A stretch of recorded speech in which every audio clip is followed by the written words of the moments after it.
The middle class used to be the safe zone. You worked hard, you followed the rules, you built a life that felt stable. Today, that stability feels thinner, not because people stopped working, but because the system quietly changed, and most people didn't notice until the pressure became impossible to ignore. This is the story of why the middle class is shrinking, and what solo investors are doing differently. Let's start here.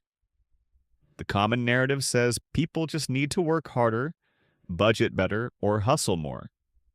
But the truth is simpler and more uncomfortable. Workers are more productive than ever before. Technology increased output. Efficiency improved. Profits grew. But paychecks didn't keep pace.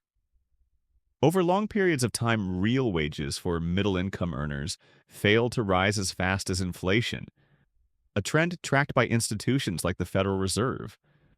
So even when income went up, purchasing power often didn't.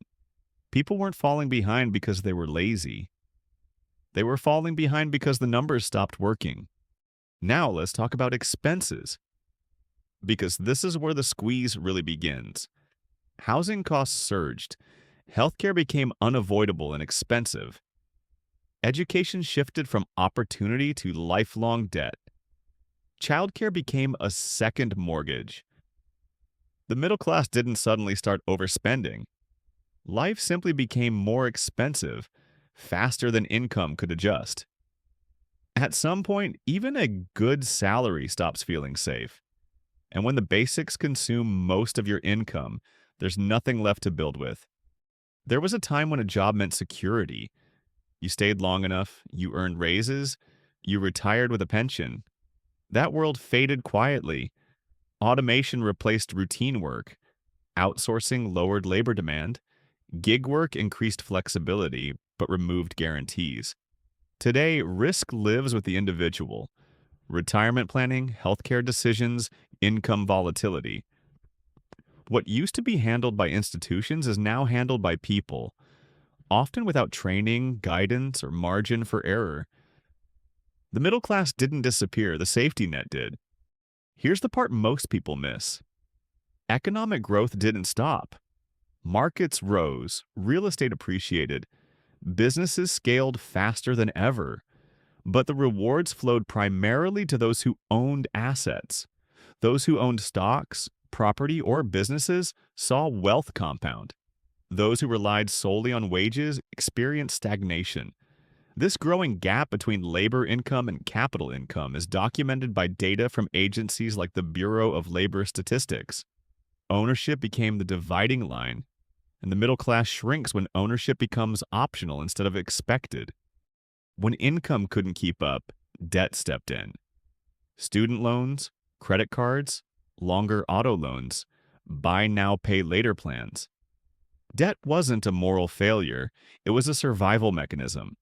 But debt doesn't build stability, it borrows from the future, quietly reducing flexibility and increasing risk. Over time, debt turns the middle class fragile. One missed paycheck, one medical bill, one economic slowdown, and suddenly everything feels unstable. This is where the mindset shifts. The old middle class was built on a simple formula: one job, one paycheck, and the belief that institutions would provide stability if you stayed loyal long enough. And for a time, that worked. But the system changed, quietly.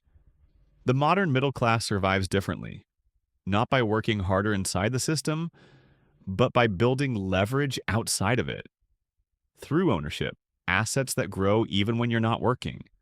Through compounding, small gains layered patiently over time. And through optionality, the ability to make decisions without panic or pressure. Solo investors don't wait for stability to be handed to them. They build it, with assets instead of just income, with skills that travel across industries, with systems designed to function even when conditions aren't perfect. Not overnight, not recklessly, but deliberately, one decision at a time. The middle class isn't disappearing, it's splitting. Some households move upward by owning pieces of the system. Others slide downward by depending entirely on it.